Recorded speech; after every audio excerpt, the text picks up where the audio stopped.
Thanks. So, Sally, you mentioned being on Shortland Street. I don't know if you were able to interact with Tessa Rao, who was the Green Dino Fury Ranger?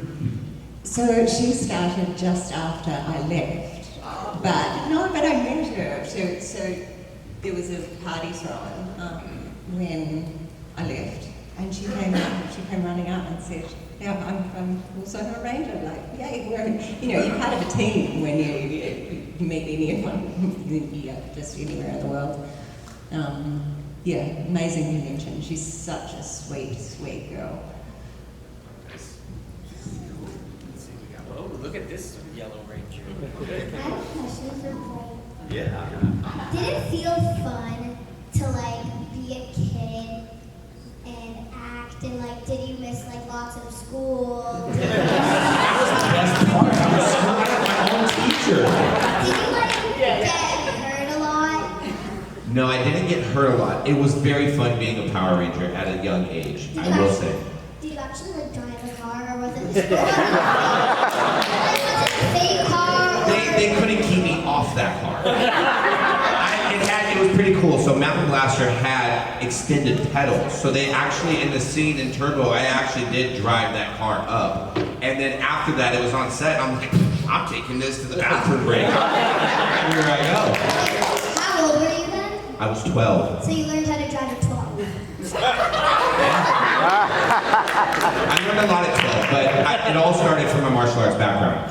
So I see that you're a Yellow Space Ranger. If you want to be a Power Ranger one day, Dad's got to get you in some form of martial arts. Some type of karate. You got to get your black belt, and then maybe you could be a Power Ranger at 12 too. How old are you? 9. You got 3 years. You got 3 years. I'm rooting for you.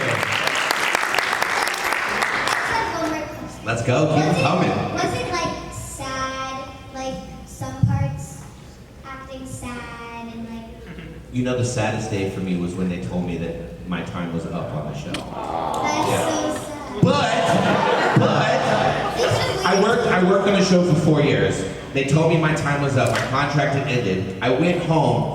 2 weeks later they called me and I had to go back and save the Space Rangers. So I was happy that I got to go back on set after a week of being off the set. But then it's also kind of sad because they say you're done, they call you back, and then they say you're done. You're done. Well, then after I left, I knew that I was done after that episode. But I was so happy to go back and see the Space Rangers and save them. You have some great questions, young lady. Thanks, guys. Questions for Miss Sally Martin, being the first female Blue Ranger. Would you have liked the idea of teaming with the Mystic Force Rangers and get a chance to work with Melanie Vallejo, the Blue Mystic Force Ranger, working there with her, having a scene that two you fight off the bad guys and working with them? That would be a dream. I'd love it. I just love all of the Blue Rangers. We've been saying this for a while. There should be a Forever Blue. The Forever? Mike can produce it. I think we've got a winner. Right? The majority of the world is blue. I mean, the sky, the ocean. All right, so this one's also for Sally. One of the major things that you did, because at school, see Power Rangers have activities that they're doing outside of fighting, obviously. But you did a lot of surfing, or how much of the surfing was actually you? Out there surfing, or was that a stunt double, or? Oh, I see. Yes. Cowabunga! I'm a very confident swimmer. Growing up on such a tiny little island surrounded by the ocean, I really truly am a water baby. Never surfed in my life. No. So when I was training, we did a few weeks training before we started. One of our safety officer was also a really good surfer. He took me out to the most dangerous surf beach in New Zealand.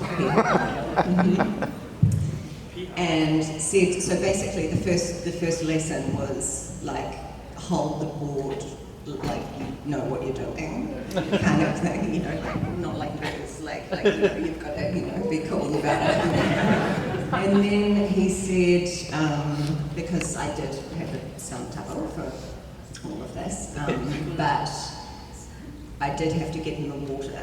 So he said, I'm going to teach you what a rip is. Do you guys call it a rip? R-I-P. Try to wave.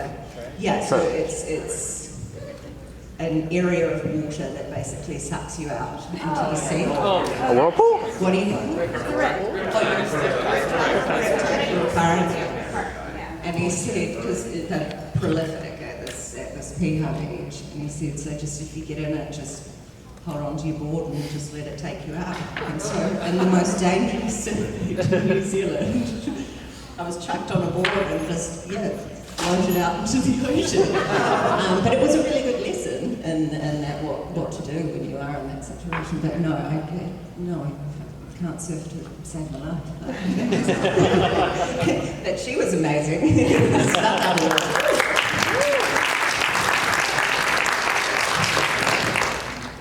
My question is for Sally and George. Huh? I know George was the Blue Navy Thunderstorm Ranger, and Sally, you was the Storm Blue Ranger. What was it like teaming up together before y'all two fighting scene? What was it like, sorry?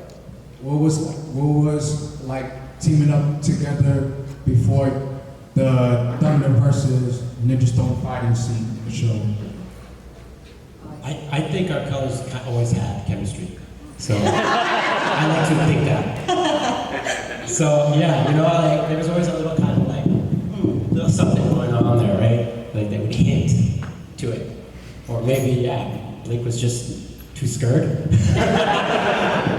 No, but I mean for me, and also I like the way that a little bit of betrayal, but Blake didn't, like, he had a reason why he was betraying her, but yet there's still, like, he still cared for her, you can tell. Yeah. And obviously, totally. Like also with the like stunt scenes, the fighting scenes. So we, as I said before, we all trained together with Alpha Stunts, which is the Japanese stunt team. Amazing. We trained with them all together, and then obviously we started with the Wind Rangers, with the three of us, and then, but it wasn't like, so we all started together, even though they were introduced slightly later. So it didn't really feel like any different, because we were all such good friends. A note though about the stunnies, I don't know if you guys know this, but John Wick and Shogun series have our stunnies. I was watching John Wick and I was noticing the fight, and I was like, I know this dance. There's something about this, and then it didn't sit with me well. So at the end of the movie, I go IMDb, and sure enough, the stunt team is part of that. So Power Rangers has bled into all these action films that hold their own weight. So like John Wick, Shogun, still is like, you know what I mean? Like Power Rangers had something to do with the more TV as we know it. Especially those action fights are pretty killer. John Wick. Yeah. Yes. Oh yeah. And I got one more question. And for Blake Foster, what was it like teaming up with legendary Jason Dimon? Rest in peace, Joe. Again, that was my idol. That was my guy that I grew up watching martial arts, and he was the Green Ranger, and he was the White Ranger, so for him to be the Red Ranger in Turbo, it was super cool to work with him. I learned a lot from him, miss him dearly. I think it's just super cool. In Turbo, the movie, I was literally just thinking about it the other day, is I got to work with a lot of Mighty Morphin Power Rangers outside of like Walter Jones, but I got to work with Vulcan Skull in the movie. I got to work with Amy Jo Johnson. I thought that was pretty neat. So all of them off of each other, man, I think it was just, as a kid, I was just going to set every single day, like, damn, I can't believe I'm about to work with these guys again. I was my mom's alarm clock, dude. I'm like, Mom, we gotta go to set. It's 6 o'clock. She's like, we gotta be there for an hour. I'm so excited to go, so it was an honor. Thank you.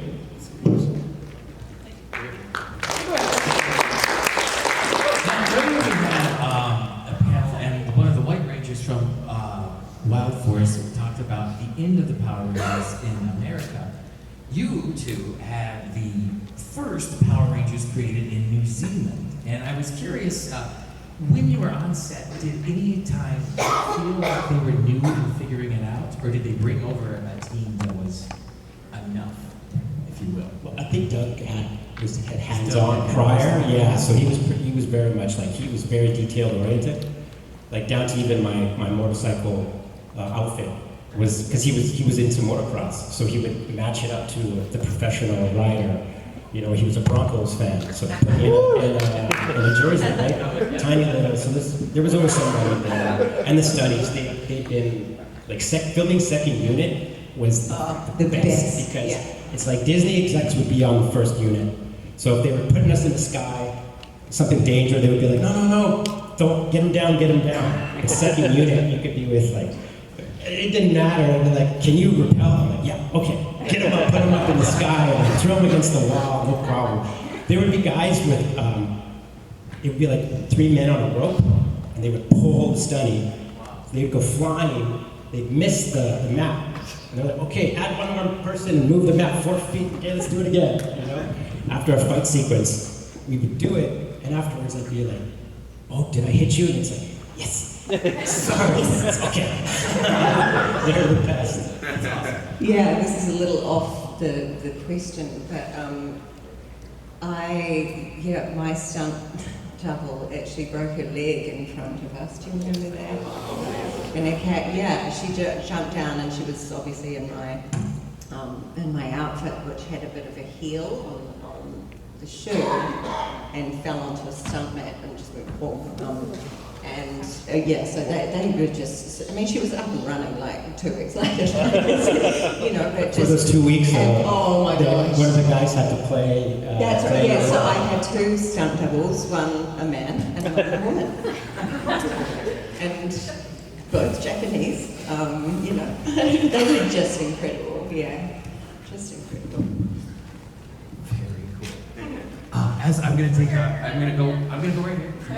But first, Jazz, I wanted to ask you, during your time on the show, your castmates, your camaraderie, were you at all a jokester on the set, or did you have one on the set? I think they cast Ben. So Ben Burke, played by Cosman Flores. I think they cast that role pretty well because on and off set, even in between takes, he was the jokester of our group. So he would tell us some outlandish jokes, play pranks, and just the way how he would talk was pretty fun. So really fun. It sounds like fun. There's always been. Yes. There you go. Hello. This question will go for Michael, and I have this one for you, for your character Lucas. I know that his character has to have a driving fast vehicle, so I already asked Blake about his turbo, about the question in the car earlier in the day. So. But for you as well, what kind of vehicle, fast vehicle would you drive around, you know, around Silver Hills without getting pulled over by a police officer?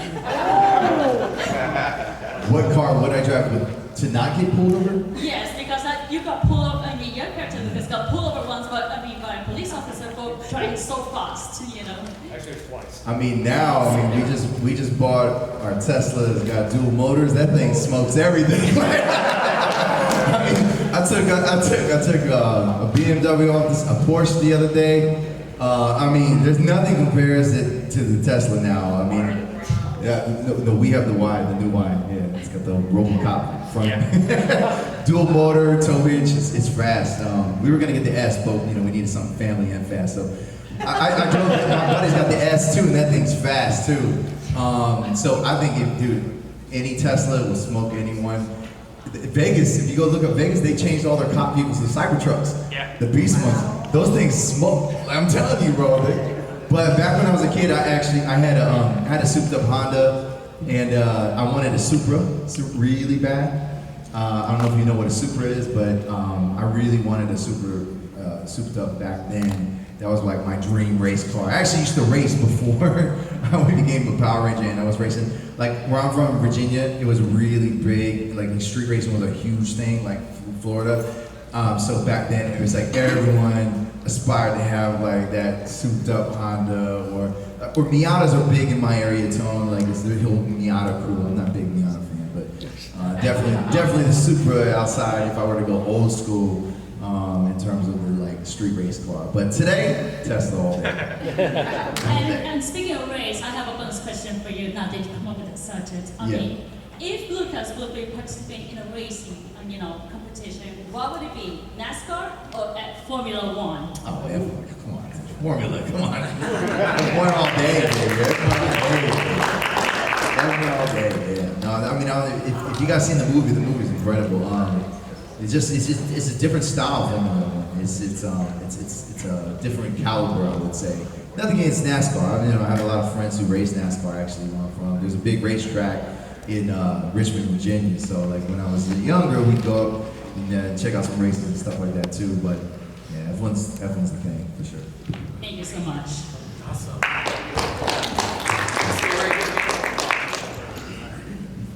I stand up order. You can do whatever you want. Alright, so my question is actually for anyone. Alright, so you guys obviously all Blue Rangers. The conception is that Red Ranger, the leader, whatever the show, but like you said, that's the one you date, you made the blue one. Yeah, you married us. So my question for you guys is, I believe every season, or at least almost all of them, there are certain episodes focused on where the Blue Ranger is the main character of that episode. How do you guys feel finally being like in that spotlight? All right, like this is about me. It's my time to shine. So open for anyone. It's always my time to shine, baby.